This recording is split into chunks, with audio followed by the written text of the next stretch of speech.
はい、ということで今回はですね、脂肪吸引のね、術後経過について皆さんからね、質問が多いので、当院のナースのナーマルさんと一緒にね、語っていこうと思うんですけど、ナーマルさんよろしくお願いします。お願いします。はい、術後の経過でね、気になるのが、術後の症状とダウンタイムの経過、傷口のケア、あとは入浴いつからしていいかっていうところと、圧迫着の着方とどれぐらい着ておけばいいかっていうところ、そして術後の食事、お酒、タバコについて、運動はいつからしていいか、マッサージの仕方、脂肪筋と一緒に脂肪中に補強やシリコンバック補強する際のバストのケアについて、ピルとか飲まれてる方とかもいると思うんで、ピルはいつから再開していいかっていうところ、処方するお薬について、一般的なものから解説していこうと思います。よろしくお願いします。まず、術後の症状とダウンタイムについて話していこうと思うんですけど、一般的に痛みっていうのはどれぐらい続きますか？脂肪筋。だいたい2、3日がピークで痛くて、10日間ぐらいで、徐々にそうですね。痛みの正常としてはめちゃくちゃ強い筋肉痛っていう人が多いですけど、大体ね、10日間かけて徐々に落ち着いていく。術後2、3日がね、ピークになって落ち着いていくっていう感じですね。筋肉痛が治る過程のような感じで治っていくことが多いかなと思いますね。次、腫れない出血、どうでしょう？だいたい2、3週間ぐらいで徐々に紫色から黄色い色に変わっていく。これは絶対出ます。出ます。はい。脂肪筋はね、リスクも大きい手術で確実に腫れない出血も出るので、黄色とかね、大量に取ると紫色の出血もがっつり出るので、そういった場合とかはね、2、3週間見てもらったらいいかなと思いますね。たまにね、太ももやったら、ふくらはぎの方まで落ちてくることあると思うので、そういったところのケアとかもね、してもらったらいいかなと思います。でも絶対治りますよね。二の腕とかもこの辺まで腫れましたとか。ああ、そうですね。手の甲とかもね、パンパンになる人とかもいるんでね、こうやって下げても、この腕の腫れとかない出血が下の方に落ちてくるんですけどね、そういうのがないように首には開けておくっていうのも一つかなと思いますね。寝るときとか、太ももとかやるときは、足先にちょっと枕とか置いて高くしておくと、むくみとかが体の方に戻ってくるので、そこはいいかなと思いますけどね。次、拘縮。拘縮って何ですか？硬い反応。硬くてボコボコしますってお客さんに言ってます。そうですね。程度の差はあるんですけど、大内小内にね、出るのは拘縮っていう反応で、線維化反応っていうやつですね。術後、どこの組織もそうなんですけど、脂肪筋って吸引して、その組織が空洞になるんですよね。空洞になった組織を一時的に生体反応として、線維化って言って、組織が硬くなる反応が起こって、触ったらすごいボコボコしますよね。それが大体どれぐらいで治りますか？1ヶ月ぐらいピークで、3ヶ月ぐらいかけて、あとマッサージとか脂肪吸引どれぐらい取れたかにもよりますけど。そうですね。大体それぐらいの感じで、1ヶ月ピークで3から6ヶ月で治るっていうふうに説明してますけどね。ちなみにどの部位が一番拘縮強いとかありますか？お腹。そうですね。お腹本当にめちゃくちゃ強くて、なんかもう1ヶ月の時とか鉄板が入ってるんじゃないかっていうぐらい硬くなってる人とかもいるんで、線維化反応なので、海外の学会とかでもね、脂肪筋のね、リスクとして、ファイブロシスっていうのがあって、拘縮が治らない時があるんですよね。だから術後のダウンタイム経過はかなりね、気をつけてもらって、特にお腹は治らない時があるので、さっき言ってもらったマッサージと運動、あと僕がお勧めしているのは、サウナとか温泉とか入った状態でマッサージとか運動してもらう。圧迫着とかもね、結構大事なので、圧迫していると代謝が良くなってね、そこの線維化反応がどんどん良くなるっていうのもあるのと、インディバとか行かれる方もいますけど、うちだとインモードのね、フォーマっていうのを当てたりして、さらにね、高周波の強いやつ当ててくださいますのでね、希望があれば言ってもらったらいいかなと思いますね。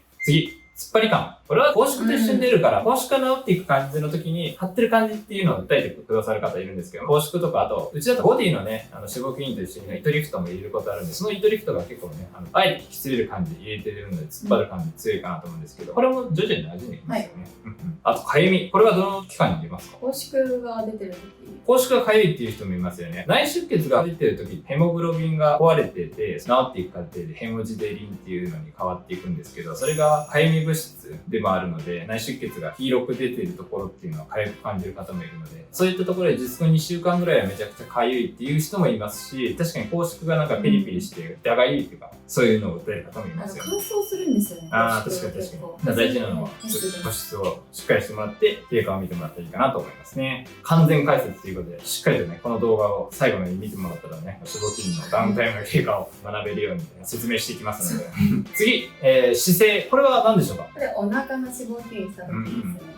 この姿勢でいたりすると、お腹に横線が入ったまま拘縮して横線が入って取れなくなるってやつですね。さっき言ったね、線維化反応がね、お腹が強く出るので、お腹の脂肪筋だけはね、受けて終わりじゃなくて、ダウンタイムの過ごし方かなり大事になってくるので、前かがみになって横線入るじゃないですか。前かがみの姿勢を保ち続けると、この横線が取れなくなるんですよね。なので、できるだけ術後はこう、しっかり伸ばした状態で圧迫して、その線が入らないようにっていうのを気をつけてもらったらいいかなと思いますね。腹部の脂肪吸引で1000以上取れる方は気をつけてもらった方がいいかなと僕は個人的には思いますね。あとは、糸リフトの凹凸。これさっき説明したやつですね。僕は多くに出るのは二の腕の脂肪吸引で、ここら辺にね、ボンレスハムみたいな。私、じゃがいもの芽って説明してああ、じゃがいもの芽。ああ、なるほど、なるほど。そういうことか。感じ。へこみが出るんですけど、それが不安になるってへこんでますけど大丈夫ですかって聞かれることあるんですけど、これはね、あえてへこんで引きつれるぐらいに僕は入れてるので、それぐらいで引きつれて入れておくと、拘縮の時にね、繊維化反応が起こって、皮膚と密着していただいて、溶けた後もロックかかるっていうのが目的なので、ダウンタイム数ヶ月はね、へこんで、じゃがいもの芽のように見える時があるんですけど、それはあえて引きずりさせてるんで、そのことによって長期的な効果を保つっていうのが、ボディの糸リフトの効果ですね。これはね、脂肪筋と一緒じゃないと本当に意味がないので、脂肪筋と同時だったらあえて引きずりさせるっていうメニューですね。だからそこはちょっと心配しなくていいかなと思いますけど、結構ね、これ不安になる人多いですよね。すごいへこむ。あれはあえてへこましてるんで、でも本当に治ってます、ちゃんと。そうなんですよ。だから3ヶ月ぐらいかな、あれは。ちょっと見てほしいかなと思いますね。次、水たまり。水たまりって言ってね、脂肪筋したところ組織に炎症反応が強いので、生体を防御反応をする細胞を届けるために、水分とかね、血液がないと細胞が届けられないんですよね。その細胞を届けるための滲出液とか組織液がどんどん溜まっていって、水たまりのようにぷかぷか浮いてる感じですね。YouTube にも動画何個か上げてるので、参考にしてもらったらわかると思うんですけど、結構水が溜まってぷかぷかすることあるんですけど、これなんか抜く基準とかあります？本人が不快に思った。そうですね。ちょっとだったら抜かなくても圧迫しておけば吸収されるんですけど、お腹とかでね、大量にある場合は、早く抜かないと、拘縮の反応が出なくて、ダウンタイムが長引く可能性もあるので、不安だったら動画をこうやってもらって、そのプカプカ具合をやってもらったらね、波動でわかりますよね。あとどうしても重いとか、そういった場合は抜いてもいいかなと思いますけどね。50cc 以上一気に抜いちゃうと気持ち悪くなったりして、フラッとする方もいると思うので、すごい気持ち悪いかもしれないですけど、そこは相談してもらったらいいかなと思いますね。水たまりっていうのかな。水臭。水が溜まるね、状態ですね。一般的な症状とダウンタイムはこれぐらいですかね。不安があったら連絡していただければいいんですけど、例えば水が溜まるとか、糸が引きつれて不毛で見えるとか、内出血がひどいとか、そういうのはね、どうしても出る人が出るのでね、そこはちょっとね、出ると思って受けてもらったらいいかなと思いますね。次、傷口のケアについて説明していこうと思います。二の腕全体だと、肘と、この巻き締めた時の前側と、後ろ側の巻き締めたところ、合計3つできるんですけどね、その傷口のケアについてちょっと説明していこうと思います。一般的に脂肪筋の術後の傷口のケアについて何を貼ってますか？抜歯後はマイクロポアテープ。マイクロポアテープありますか今？じゃん。マイクロポアテープってね、このテープをね、傷口に貼っておくだけでね、物理的刺激を抑えられるのでね、傷口に一番良くないのは刺激なので、その刺激を与えないように傷口にテープを貼っておくっていうのは一ついいことだと思うのでね、半年くらいは貼っても僕はいいかなと思いますけどね、長いですけど。交換時期はいつなんですか？剥がれたら。シャワーとかで剥がれたらもう新しいのに変えるっていうことですよね。二の腕の切開リフトとかもそうなんですけど、傷跡に対してこのテープをいっぱい貼っていくんですけど、その上からね、泡の石鹸とかで洗っていただいて、なるべく傷口の状態をきれいに保つっていうのがね、傷をきれいに治す秘訣でもあると思うので、テープの上から洗ってください。それで取れたら新しいのを貼り直すっていうのをやってもらったらいいかなと思いますね。貼り方なんかありますか？手で切っちゃったんですけど、傷がこうやってあったら、もうなんか傷に対してこうやって貼るんじゃなくて、ああ、なるほど。垂直に貼るってことね。そう。垂直に貼って傷口を締めてあげると、特にね、切開リフトの人とかはね、こうグッてやるとね、傷が開くことがあるんでね、その傷が開かないようにテンションで傷を盛り上がらせてあげるような感じで貼ってあげるといいかなと思うので、傷の線に対して垂直に貼ってあげると良いかなと思いますね。やっぱり傷口で大事なのは物理的刺激をテープで避けるっていうのと、色素沈着とかでもそうですけど、紫外線が一番ダメですよね。例えばダウンタイムが夏に来る場合とか、プールとか行きたいと思うんですけど、日焼け止めはもう本当にたっぷり塗ってね、夏の紫外線とか、例えば僕もね、1年前に行ったハワイの日焼けの後、まだ全然消えてなくて、わかりますこれ？ほら。こんな感じでね、色素沈着って結構長いんですよね。どうしてもね、一定数できちゃう時とかもあるので、そういう場合はね、日焼け止めしっかり塗って、保湿をしてもらって、あとは時間経過とともに治っていくのを待っていく感じにはなりますね。ただ、徐々にではあるけど、治ってはいくので、もし出たら経過を見てもらったらいいかなと思いますね。大事なのは紫外線を避けるということで、大丈夫でしょうか？次、入浴について。脂肪吸引受けた後、いつからシャワーしていいって言ってますか？翌日です。翌日。当日はダメですか？ダメです。ぶっちゃけ言うと別にやってもいいんですけど、当日はもうフラフラした状態で帰って、もう寝るだけにしてもらって、1週間ずっと入ってない人とか、なんか稀にいるんですけど、逆になんか感染の原因になっちゃうので、毎日シャワーしてちゃんと泡の石鹸で洗ってほしいなと思いますね。ああいう人はあれなのかな？もともとあんまり入らないのかな？いや、多分もうだるいし、1週間外に出ないから、なるほど。まあいいか、抜歯したら入ろう、みたいな感覚の人が多い気がします。なるほど。入浴は控えてほしいけど、シャワーはやっぱり清潔にしてほしいので、入った方が無難かなと思うので、ぜひそこはね、入ってもらったらいいかなと思いますね。水のテープずっと貼りっぱなしの人います。まあ確かにそれちょっとわかんないよね。それどうしたらいいんですか？交換はしてたの言ってるの2、3日後。まあそこもね、多分ちょっと不安になると思うんでね。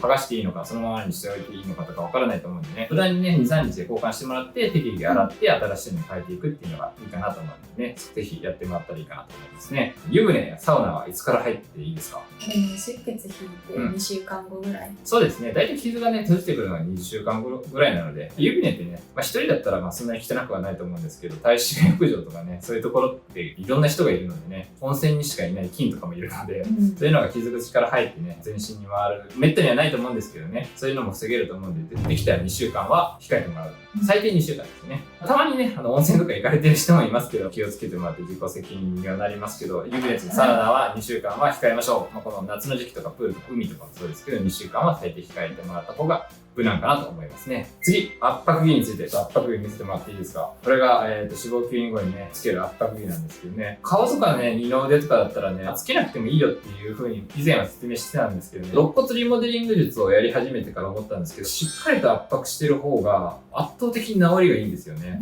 拘縮っていうさっき言った硬くなる反応とかも、もう1ヶ月でほぼ治ってる人とかもいるぐらいなので、適切に圧迫着をつけるっていうのは大事かなと思うんでね。できるなら、まあ、1日中つけるのは結構ね、夏とか暑いと思うので、寝る時だけでもいいのでね、しっかりと圧迫着つけて寝てもらったらいいかなと思いますね。圧迫着ですけど、顔はどれぐらい？24時間をずっとつけてて。それからはまあ夜だけとか、まあ、やっぱり仕事とか歩くんでね、顔の圧迫着って結構目立つのでね、結構顔は内出血とか腫れもそんなに出ないので、マスクしてするぐらいでね、次の日から仕事とかも行けると思うんで、仕事行きたい人とかはね、日中は外してもらって、術直後から次の日の朝まではつけておいてもらうっていう形にはしてますね。体はどうですか？1週間ぐらいは24時間着用を進めています。ただ、きつくてなんか強すぎると、ちょっと血流障害とかの、要因にもなってしまうので、24時間着用推奨はしてますけど、適宜脱いで状態確認して、よかったらつけ直すっていうのをやってもらったら、まあ痛いですけどね、脱ぐの大変ですけど、シャワーの時とかね、取ると思うんで、その時に状態とか確認してもらったらいいかなと思いますね。これあれじゃない？ 24 時間、1週間つけとかないといけないと思ってシャワー入らない人いないので。あともう自分で脱げないからもういいや。そっかそっか。そういうのもあると思うんですけどね、状態を確認してほしいのでね、腫内出血の状態を見ながら圧迫が適切かっていうのも判断させていただきたいので、適宜ちょっと外して、まあつけてっていうのをやってもらったらいいかなと思いますけどね。次、術後の食事について、いつから食事をとっていいですか？オペ直後は。オペ直後からいいか。全身麻酔じゃなくて。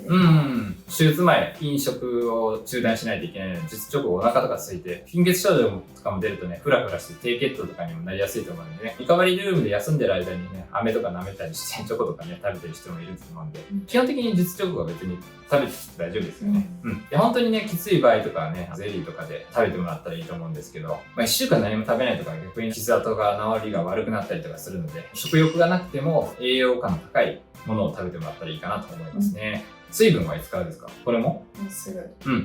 そうですね。水分も術前、術飲食っていうのを行っているので、術後ね、結構喉乾く人がいると思うんで、リカバリールームでお水お渡ししますので、飲んでもらって大丈夫なんでね。ただ、全身麻酔の後とか結構喉痛い人とかいると思うんで、そういう場合はね、ちょっと飲めるかどうか確認してから飲むっていうのを行ってますけど、基本的にね、お若い人が受けるのでね、そんなに気をつけなくてもいいかな。誤嚥するとかはないと思うので、基本的にはもう手術終わったらすぐ飲めるようにはなってます。大量に、例えば3000とか4000とか脂肪吸引すると結構貧血症状が出るじゃないですか。なんかおすすめの食事とかありますか？あれば、だろうね。多いやつ。ゼリーに、なんか鉄入りとか、ブドウ糖入りみたいな書いてあるのがあるので、栄養ゼリー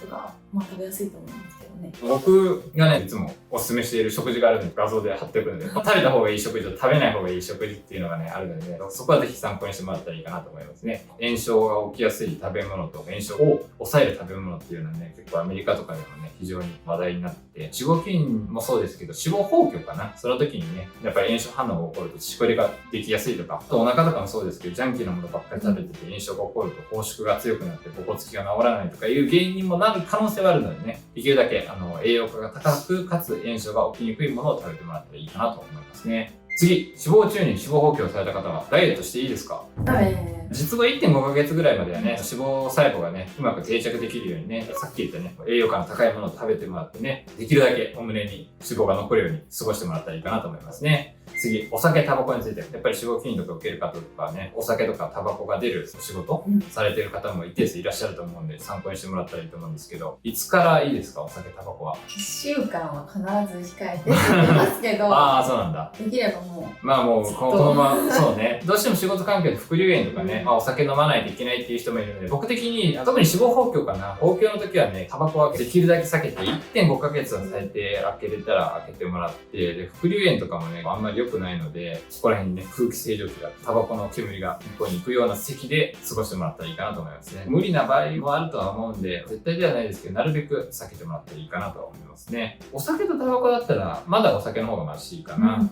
ただお酒もね、大量に飲みすぎるとね、炎症反応上がっちゃうのでね、2週間って言って1週間は絶対。1週間は絶対か気をつけてもらったらいいかなと思いますね。仕上がりを優先に考えるなら 1.5 ヶ月から半年間禁煙。で、むずいよね。1日に10本とか吸ってる人がいきなり禁煙って結構難しいと思うんで、本数をね、下げるだけでもいいと思うんですけど、これはまたね、難しいところだと思うんで、できればね、実践からできるだけ本数を下げていってもらったらいいかなと思いますけどね。運動について、これ結構僕聞かれることはあるんですけど、ジムやランニングはいつからしていいですか？ 2週間後。2週間後。それはなんで？腫れない出血。ああ、なるほど。そうですね。腫れない出血が強くなってもいいなら別にやってもらってもいいんですけどね。効いてから拘縮が出てくるので、拘縮の時はね、むしろ運動してもらった方が早く治るので、2週間ぐらいから運動は再開してもらったらいいかなと思いますね。プールや海、温泉はもう2週間は最低開けるっていうところを傷口の観点で推奨してますね。はい、次、マッサージについて。マッサージどんな感じにすればいいですか？マッサージ。はい。マッサージちょっとしてみてください。まあ、自分で。2パターンあっおて、ー。